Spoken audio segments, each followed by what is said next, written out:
We're so glad that he could be here and share so much of his talent with us. And I think I'm making it squeaky here.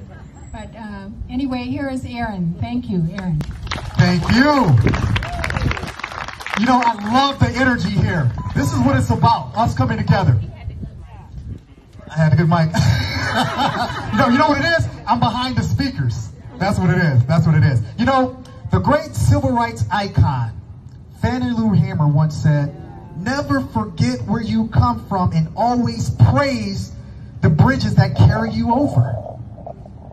Praise the bridges that carry you over. She also coined the phrase, "I'm sick and tired of being sick and tired." I know I'm sick and tired. I know I'm sick and tired of the voter suppression. Are you? Yes. I know I'm sick and tired of racism. Are you? Yes. I'm just sick and tired of being sick and tired. You know, if it's all right, I want to take you guys back to 1992. 1992 was a very historic year. You guys will follow what I'm saying. They say that a story is theater of the mind. All right, so I want you guys to think back.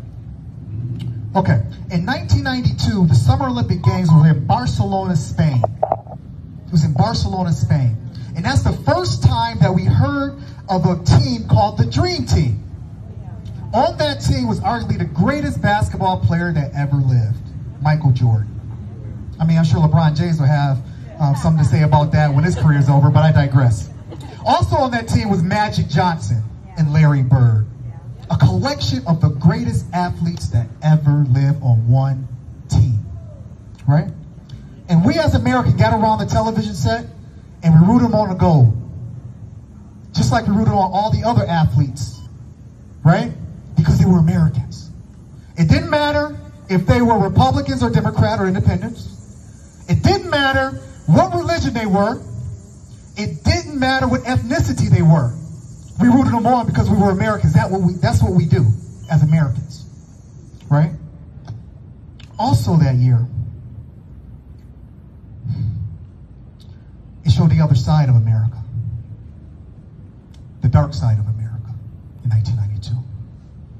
I remember we sat in front of our televisions, we turned it on, and we saw Rodney King being beaten in the middle of the street. Those that are old enough remember this vividly.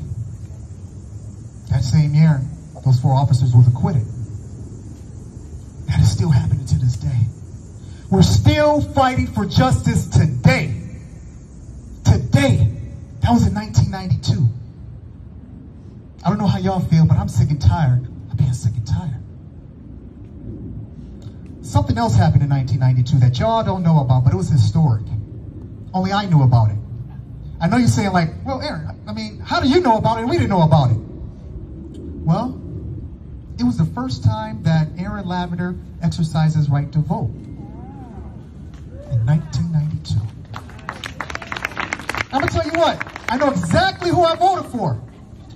It was this guy that sat on Arsenio Hall show. I mean, I'm dating myself, right?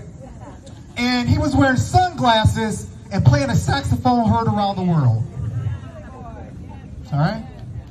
That was in 1992. Listen, guys, we have a moral responsibility to make sure that the next generation have the same opportunities that we had and I had in 1992 and today. That's our responsibility. We stand on the shoulders of our ancestors that set the blueprint for us to follow. Many of them died with their lives. Today we still have freedom fighters like all of you. You're freedom fighters. You're fighting for our freedoms today. We must continue to fight and never give up. See, democracy is still of the people. Democracy is still by the people. Democracy is still of the people. Look, we're not asking Congress to pass the Voter Right Act. We're not asking them. We as the people are demanding that they pass For the People's Right Act. That's what we're going to do. We're going to demand that they pass that act.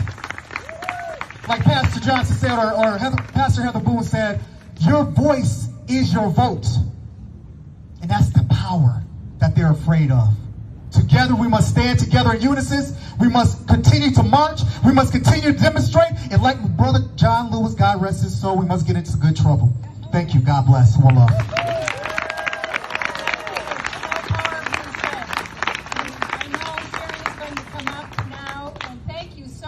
Aaron, for your rallying call to us. And